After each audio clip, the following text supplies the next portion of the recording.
नमस्कार बच्चों। अभी हाल ही में रिजर्व बैंक ऑफ इंडिया की मौद्रिक समिति की बैठक हुई।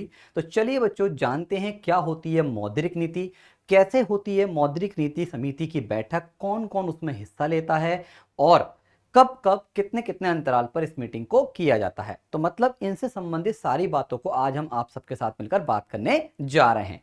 देखिए बच्चों, अगर मौद्रिक नीति के बारे में बातचीत करा जाए तो मौद्रिक नीति को हम आसान भाषा में ऐसे समझ सकते हैं कि मौद्रिक नीति आरबीआई के द्वारा बनाई जाने वाली एक ऐसी नीति होती है जिसका मुख्य उद्देश्य बाजार में मुद्रा के प्रवाह को नियंत्रित करना होता है।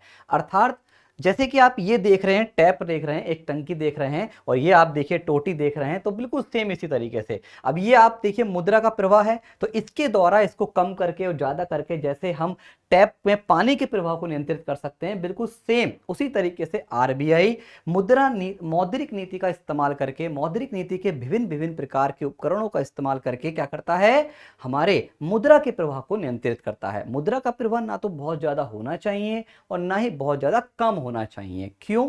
क्योंकि बच्चों अगर हम बात करें कि बाजार में यदि मुद्रा का प्रवाह बढ़ जाएगा, अगर मुद्रा का प्रवाह बढ़ जाएगा तो क्या होता है बेटा, बाजार में एक बीमारी का जन्म हो जाता है जिसे हम अर्थशास्त्र की भाषा में मुद्रास्फीति या सरल शब्दों में महंगाई के नाम से जानते हैं।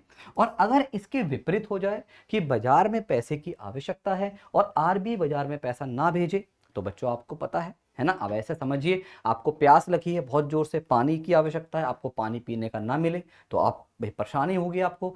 सेम वही कि पैसा चाहिए लेकिन आरबीआई अगर पैसा नहीं भेजता, यानी कि उल्टा हो जाए इसका, तो क्या होगा, देश मंदी की तरफ चला जाएगा, रिसेशन आ जाएगा। तो आपने एक बात देखी क्या, अगर ज्यादा पैसा आया बाजार में तो भी महंगाई आ गई, यानी कि एक बीमारी लग गई जिसे मुद्रास्फीति या महंगाई कह देते हैं। अगर पैसा की जरूरत है उतना नहीं आया तो भी एक बीमारी लग गई, देश मंदी की तरफ चला गया। तो अर्थात क्या है कि बाजार में मुद्रा का जो प्रवाह है वो एक कैसी स्थिति में होना चाहिए, संतुलन की स्थिति में, जिसे हम बैलेंस कंडीशन में बोल सकते हैं, संतुलित अवस्था में होना चाहिए। ठीक है, और इसी को संतुलन में बनाए रखने के लिए जो आरबीआई नीति बनाता है बेटा, उसे ही मौद्रिक नीति के नाम से जानते हैं। अब इस मौद्रिक नीति से क्या होगा बच्चों, इस मौद्रिक नीति से मूल्य में स्थिरता आएगी, मूल्य स्थिरता बनाए रखेगा ये। क्यों? क्योंकि बच्चों सीधी सी बात, जब मुद्रा का प्रवाह होगा, बाजार में मुद्रा का प्रवाह आएगा, अगर बैलेंस होगा तो कीमतें ज्यादा नहीं बढ़ेंगी, कीमतें ज्यादा कम नहीं होंगी, यानी कि हमारी मूल्य स्थिरता बनी रहेगी और देश तरक्की करेगा। अर्थात क्या रहेगा उद्देश्य, भी उद्देश्य हमारा क्या रहेगा, हमारा क्या कहते हैं उसे, विकास का उद्देश्य रहेगा। विकास के उद्देश्य को ध्यान में रखते हुए ये काम करती है। और यहाँ पे दोस्तों अगर बात करें मौद्रिक नीति में आरबीआई विभिन्न विभिन्न प्रकार के उपकरण, जैसे हमने पढ़े भी हैं, आप जानते भी होंगे, सुने भी होंगे आपने, सीआरआर, एसएलआर, रेपो दर, रिवर्स रेपो दर, अन्य प्रकार के उपकरणों का उपयोग करता है और बाजार में मुद्रा के प्रवाह को नियंत्रित करता है। चलिए अब हम बात करते हैं क्या होती है मौद्रिक नीति समिति। जैसे कि अभी हमने देखा कि अभी हाल ही में आरबीआई की मौद्रिक नीति समिति की बैठक हुई। तो बच्चों ये जो समिति है इसको पहली बार 2016 में बनाया गया था। यह 6 सदस्यों की समिति होती है, जिसमें बच्चों याद रखिएगा 3 सदस्य हमारे भारतीय रिजर्व बैंक की तरफ से आते हैं, 3 सदस्य हमारे भारतीय रिजर्व बैंक के और 3 सदस्य भारत सरकार के द्वारा चुने जाते हैं। अगर हम इस समिति के अध्यक्ष को लेकर बात करें तो हमेशा याद रखना आरबीआई के गवर्नर इस समिति के अध्यक्ष के तौर पर कार्य करते हैं। प्रश्न यह है कि सर वो टोटल 6 सदस्य कौन से हैं जो इस समिति की मीटिंग में हमें दिखाई दिए इस बार। तो देखिए बच्चों, ये हैं आपके 6 सदस्य। सबसे पहले हमारे आरबीआई के गवर्नर साहब, जैसे कि आप सब जानते हैं, मिस्टर शक्तिकांत दास जी, जो वर्तमान में आरबीआई के 25वें गवर्नर के रूप में काम कर रहे हैं। तो एक हमारे अध्यक्ष साहब हो गए। इनके अलावा एक हमारे आरबीआई के डिप्टी गवर्नर जी आते हैं। अब ये डिपेंड करता है गवर्नर जी पर कि एक किन को चुन रहे हैं यहाँ पे। और एक अधिकारी और आता है जो इस समिति की मीटिंग में हिस्सा लेता है। तो यानी कि 3 ये ऊपर वाले सदस्य आपके आरबीआई से संबंध होते हैं। इनके अलावा 3 सदस्य दोस्तों भारत सरकार चुनती है। और याद रखिए इस बार की समिति में पहली बार ऐसा हुआ है, अभी नए हमारे जो नियुक्ति हुए हैं सदस्य सरकार द्वारा सदस्य, उनको बैठाया गया है। और वो 3 सदस्य हैं, इनके तीनों के नाम आपको पता होने जरूरी हैं। तो पहले हैं हमारे नागेश कुमार जी।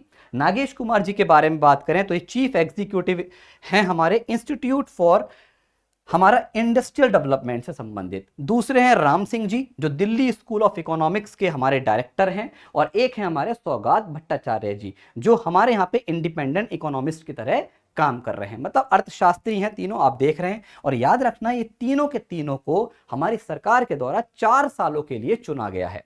ठीक है, चलिए अब प्रश्न ये है कि सर ये मीटिंग में ये जो 6 सदस्य बैठते हैं, हिस्सा लेते हैं, तो ये मीटिंग कब कब होती है, क्या क्या इससे संबंधित कुछ और महत्वपूर्ण बातें हैं। देखिए बच्चों, सबसे पहली बात, इससे संबंधित कुछ और इंपॉर्टेंट फैक्ट जान लेते हैं। जैसे सबसे पहली बार इसे कब बनाया गया, इसे बच्चों पहली बार 2016 में बनाया गया, और इसकी पहली बैठक जो होती है वो 2016 में ही हुई, 3 और 4 अक्टूबर वाले दिन।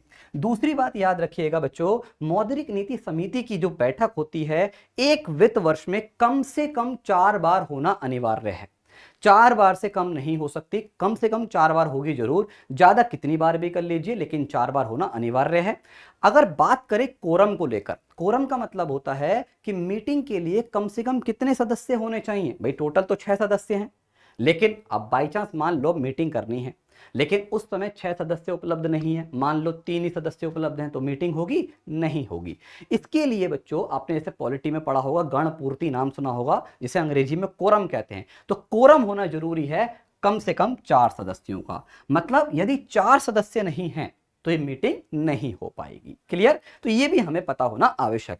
इसके बाद दोस्तों, जब हमारी मौद्रिक नीति समिति की ये जो बैठक हो जाती है, जैसे कि अभी हमने बताया, अभी अक्टूबर में हुई थी 7 से 9 तारीख तक, और अगली जो मीटिंग होने वाली है बच्चों दिसंबर में होगी, उसके बारे में बोला गया है।